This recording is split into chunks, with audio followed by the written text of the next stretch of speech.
When I first met Matthew, it wasn't like fireworks or anything out of a romance movie. It was quiet. Easy.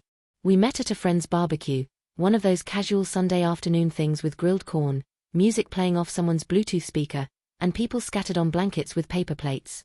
We were sitting near the same cooler, both reaching for the same soda, and laughed at the timing. That was it. That was how it began.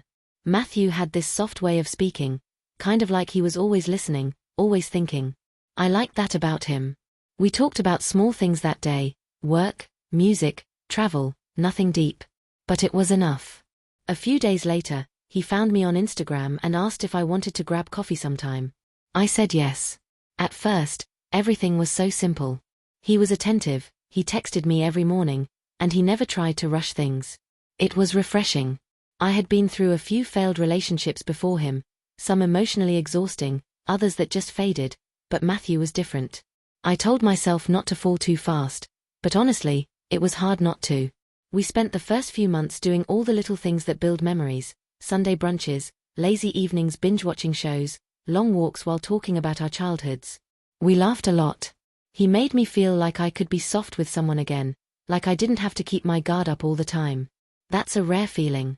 And once you feel it, you start imagining a future with the person. I did, at least. We both had demanding jobs, so we didn't rush anything. It took us nearly a year to move in together. And before that, we had real conversations, about money, careers, boundaries, even marriage. It was important to me that we didn't skip over the hard topics, especially one in particular, kids. I remember the exact moment we talked about it for the first time. We were lying in bed, the room still lit with the soft blue of the TV screen. A diaper commercial came on, cheesy and loud, and I rolled my eyes and said, "You know I don't think I'd ever want to deal with that, right?" He looked at me and smiled. Same here. I love kids, but I don't want my own. I remember feeling so relieved. It wasn't just that we agreed on not having kids, it was how easy the agreement felt. Like we were really on the same page. I thought, this is someone I could build something real with. No secrets. No waiting for the other shoe to drop. From that point on, I never really worried about the topic again. We'd joke about it from time to time, like how quiet our house would always be, or how we'd never have to hide snacks from anyone but each other. It felt settled. And to be honest, it was a big part of why I felt safe enough to say yes when he proposed. The proposal was simple, just like everything else about us. No grand gestures, no camera crews or fireworks. He asked me during a quiet night at home, after dinner. He cooked. I was in pajamas. And when he pulled out the ring, I cried, not because it was the moment I dreamed of as a little girl, but because it felt real. It felt like love in its most honest form. We told our families, and everyone was excited. Friends started texting wedding planning memes. We were glowing, like those couples people roll their eyes at on Instagram. And in all of that joy, in all the excitement and planning, I never imagined that just a few weeks later, I'd be questioning everything. At first, it was small. A comment here or there. I can't wait until we're married and you give me a little version of you. The first time he said it, I laughed and reminded him, we're not doing the kid thing, remember? He waved it off, smiled, and said, I know. Just messing with you.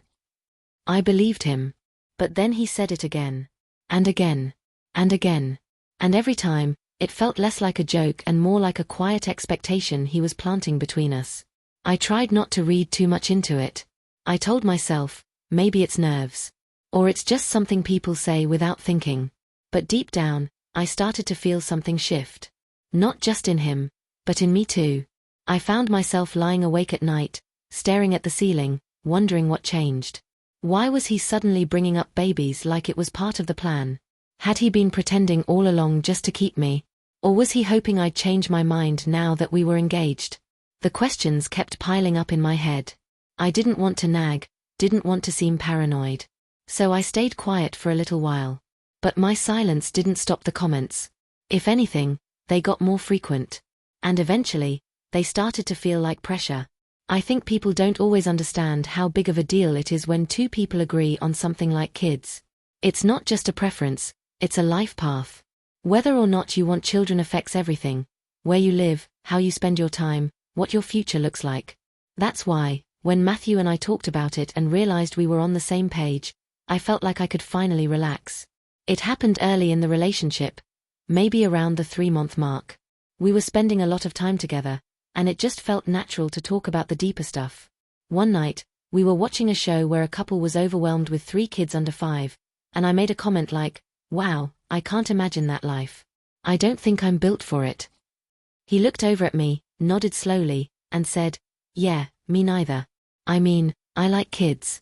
I think they're great, but I don't want to be a parent." It wasn't dramatic. It wasn't emotional. Just 2 people being honest. And I remember that moment so clearly because it was one of the first times I truly felt safe with him. Safe to be me. I'd been in relationships before where even bringing up the fact that I didn't want kids turned into an argument. Some guys acted like it was a phase I'd grow out of, or worse, like I was broken or selfish. But not Matthew. He didn't question it. He didn't try to talk me out of it. He just accepted it. And that moment became one of the cornerstones of our relationship. From there, everything we built was around that understanding. We talked about what a future without kids would look like. We'd have more freedom to travel, focus on our careers, maybe retire early and spend our later years exploring new hobbies. We laughed about being the cool aunt and uncle to our friends' kids. It was something we both looked forward to. Even when we talked about buying a house someday, we always imagined a space that was just for us, maybe an office or a game room instead of a nursery. It was our thing. Our shared vision. I felt incredibly lucky. In a world where it often felt like everyone expected women to become mothers, I found someone who didn't see me as incomplete for choosing a different path. He didn't make me feel guilty. He didn't make me feel like I had to explain or defend my decision over and over. He just got it. That understanding made everything else feel easier. We moved in together after a year, and I was surprised by how smoothly it all went. We had similar routines, respected each other's space, and knew how to talk things out when small issues came up. And I really do believe that part of what kept things peaceful between us was that we didn't have that looming pressure of when are we having kids. For a while, I thought I had everything figured out. I thought I'd finally found the kind of love that wasn't built on pressure or assumptions. We were a team. We made decisions together. We supported each other's goals. There were even times we joked about how people reacted when they heard we didn't want kids. "Just wait," they'd say. "You'll change your mind." Or, "You're still young. Give it time." We'd just look at each other and laugh. Because we knew what we wanted. And more importantly, we knew what we didn't want. And we were okay with that. I remember thinking, we're not like everyone else. We actually talk about things. We're honest. That has to count for something. Looking back now, I realize how much I held onto that belief. Maybe too tightly. Because when things started to shift, I didn't want to believe it. I didn't want to accept that this man, the one who once nodded quietly and said, "I don't want to be a parent either," might not feel the same anymore. At the time, though, I had no reason to doubt him. Not yet. When we got engaged, I didn't question it for a second. I said yes with my whole heart, because I thought the future we dreamed of was still the one we were walking toward. A life without kids, but full of love and adventure. A home filled with peace instead of pressure.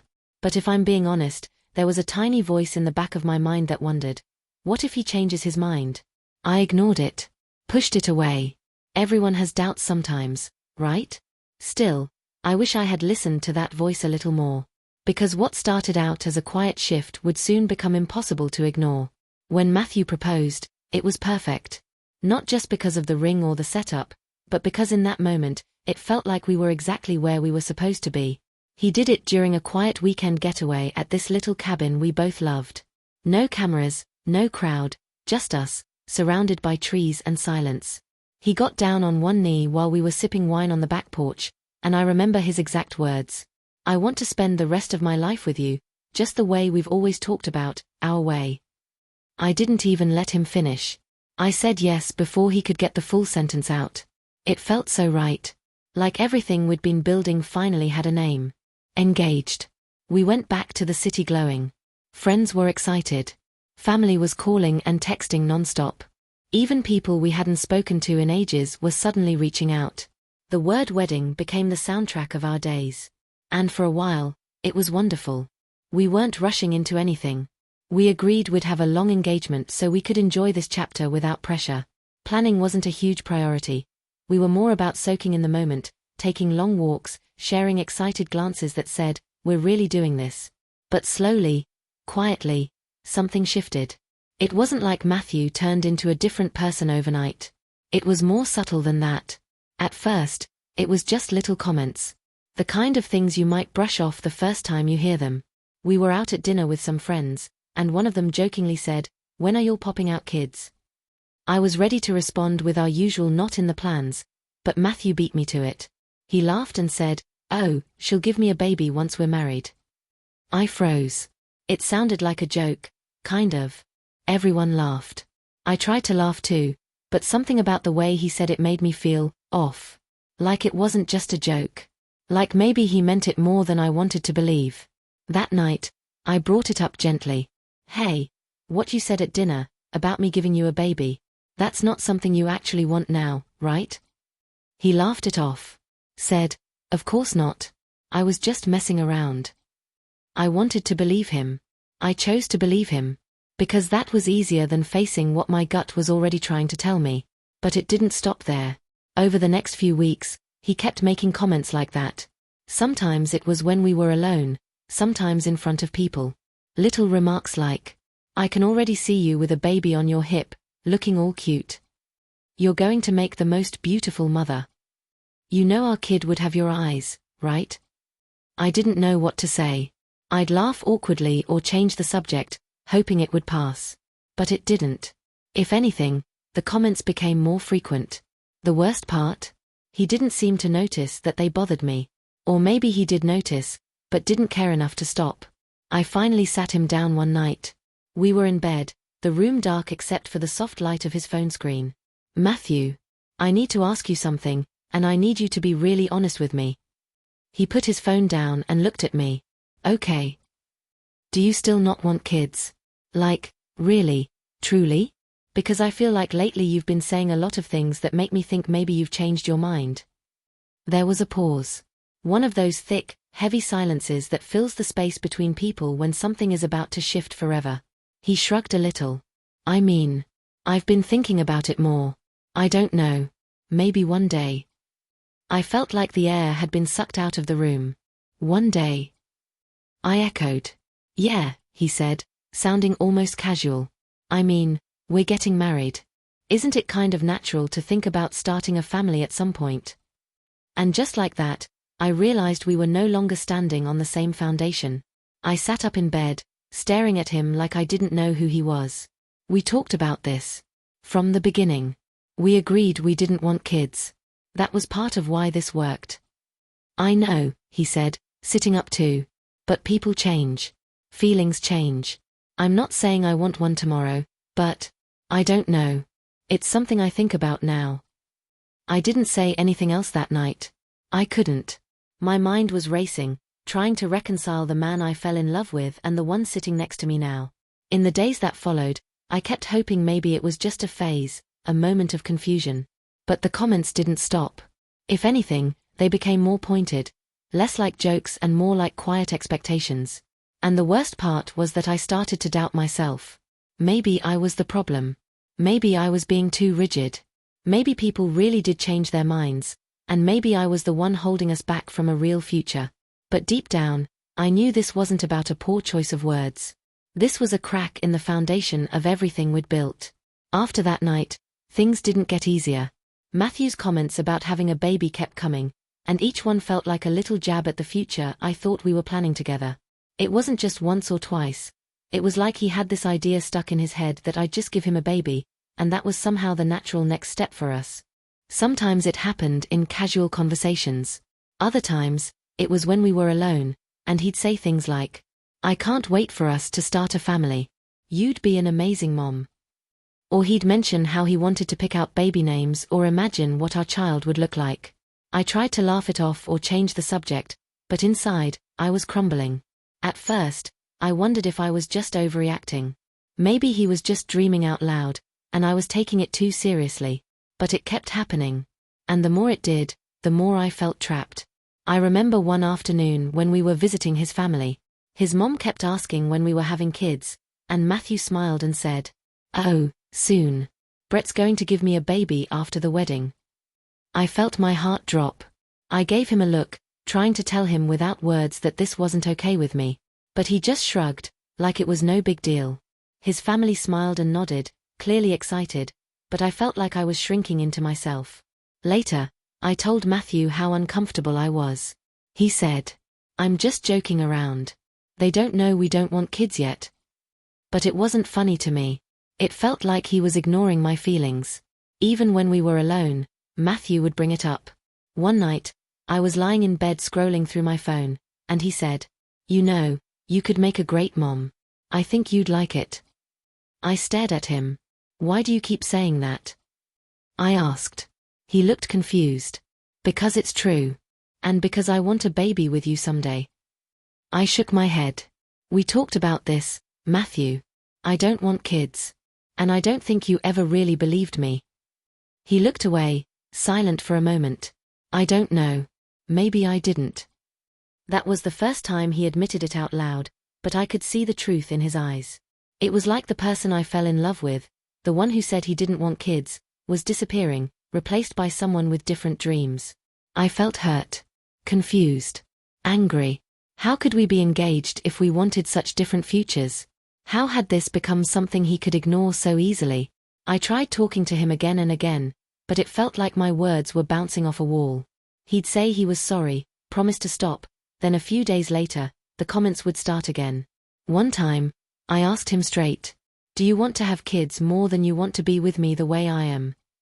He didn't answer right away. Then he said, "I don't want to lose you. I love you. But yeah, I think maybe I want a family more than I thought." That hit me hard. I realized that his heart was pulling him somewhere I didn't want to go. And yet, he kept acting like it was a small thing, just a word choice or a joke. But for me, it wasn't small at all. It was the future we had planned together slipping away. It wasn't a sudden fight or a dramatic meltdown that made me call off the engagement. Instead, it was a quiet, painful realization that kept building inside me until I couldn't ignore it anymore. For weeks, Matthew's constant comments about having a baby had worn me down. Every time he mentioned it, it felt like he was slowly erasing the future we had both agreed on, the future without kids. That night, we were sitting on the couch after dinner. The house was quiet except for the low hum of the TV in the background. Matthew was scrolling through his phone, probably looking at something silly or catching up on social media. But I was barely paying attention. All I could feel was this heavy weight pressing down on my chest. I had been holding it in for so long that it was finally ready to burst out. Then, without warning, Matthew looked up and said with a grin, "You know, I was thinking about baby names again today." His words hit me like a punch in the gut. I felt my breath catch and my heart pound so hard I was sure he could hear it. In that moment, I realized just how far apart we had drifted. The person I loved, the man who said he didn't want kids, was now imagining a life full of them, and I was nowhere in that picture. I took a deep breath, trying to steady myself, and finally spoke. "Matthew, we need to talk." He looked at me, curious but calm, not sensing the storm inside me yet. I told him everything I'd been bottling up for weeks, maybe months. I told him how his repeated talks about babies made me feel invisible, like my feelings and what we had agreed on didn't matter anymore. How scared I was that if I went through with this engagement, I would be walking into a future I never wanted. A life where I'd be pressured to have children I didn't want. Matthew tried to brush it off, saying, "Bret, you're overreacting. It's just a poor choice of words. I didn't mean to upset you." But it wasn't just words to me. It was a sign that maybe he wasn't really listening, or worse, that his feelings had changed, and he hadn't been honest about it. I looked him straight in the eyes and said, "I can't marry someone who doesn't respect what I want, who keeps pushing me into something I don't want." There was a long silence after that. The kind of silence that feels heavy and full of things left unsaid. I saw the hurt on Matthew's face. He looked almost shocked, like he hadn't expected me to take it so seriously. But I also saw something else, resignation. Like maybe he'd known deep down this was coming, and part of him had already started to let go. I continued, my voice shaking but steady. "I love you, Matthew. I always will. But love isn't enough if we want different things in life. I don't want to have children, and I don't think you're ready to accept that. I can't ignore how much that scares me. Matthew didn't say anything at first. Then finally, he asked quietly, "So this is it? You're ending things because I want a family?" I nodded. Yes. Because I can't keep pretending that what I want doesn't matter. I'm not ready for kids. And I don't want to spend my life trying to change who I am to make someone else happy. It was the hardest decision I've ever made. Ending an engagement feels different than ending a relationship. It's not just about two people anymore. It's about promises, futures, and dreams. It's about the life you pictured yourself building together. And in that moment, all of those dreams shattered. The days that followed were some of the toughest I've ever faced. Friends and family found out, and not everyone understood my decision. Some said I was being too rigid or too quick to give up on love. They told me to try harder, to compromise, or to think about what I might be throwing away. Matthew wasn't any easier to deal with. He told me I was making a huge mistake and that I was acting like a child because of a poor choice of words. He said I was letting fear and stubbornness ruin something beautiful. But no matter how much they said those things, I knew in my heart that I had done the right thing. I replayed the entire situation in my mind again and again. Was I too harsh? Did I handle it the wrong way? Could I have communicated better? Should I have given him more time to change? But every time I thought about going back, the fear and pressure I'd felt every time Matthew talked about babies came rushing back. I remembered how invisible I'd felt, how ignored, how scared that my future was being decided without me. I realized that love alone isn't always enough. Sometimes, you have to choose what's best for your soul, even if it means walking away from someone you care deeply about. And so I stood firm. I stayed true to myself. Because in the end, I have to live with my choices. And I want to live a life that feels right for me. After calling off the engagement, I thought the hardest part would be over. But the real challenge was just beginning. It wasn't just about me and Matthew anymore. It was about how the people around us reacted to my decision. Friends, family, even strangers suddenly felt like they had a say in my life, my relationship, and the choice I made. Almost immediately, some people started to judge me. They said I was selfish. They told me I was throwing away a good man over something small, like a misunderstanding or a poor choice of words. Some even suggested I was afraid of commitment or that I was just being stubborn. It hurt. Deeply. I kept asking myself, was I really wrong? Did I make a huge mistake? Should I have compromised more? Doubt crept into my mind and heart, mixing with my sadness and anxiety. Matthew also wasn't making it easier. He called me repeatedly, trying to convince me to change my mind. He told me I was acting irrationally and unfairly. He said I was hurting him and our families. But the pressure wasn't just from him or even from my friends and family. It was from inside me too. I struggled to quiet the voices telling me to give it another chance, to try harder, and to not be so afraid. I was stuck in a whirlwind of emotions, guilt, sadness, anger, confusion. I kept thinking about the life we once dreamed of together, and how different it looked now. I missed the man I thought I knew. I missed the plans we had made when kids weren't part of the picture. But I couldn't ignore the fear I felt every time he mentioned babies.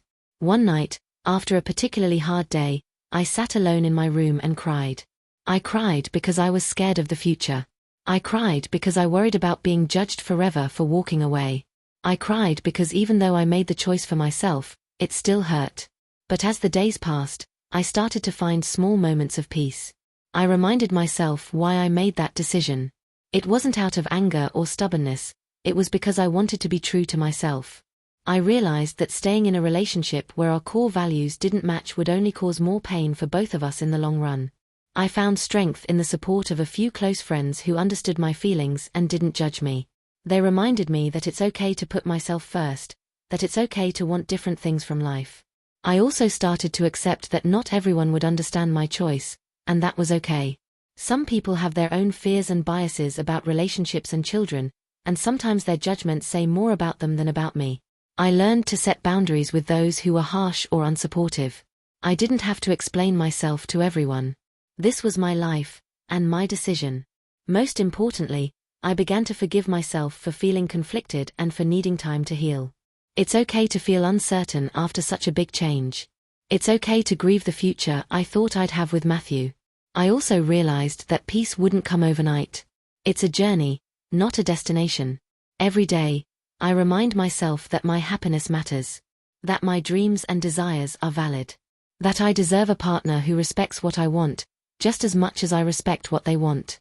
I know now that sometimes love means walking away from someone you care about, because love is not just about holding on, it's also about knowing when to let go. And while it's been a painful and lonely journey at times, I'm hopeful.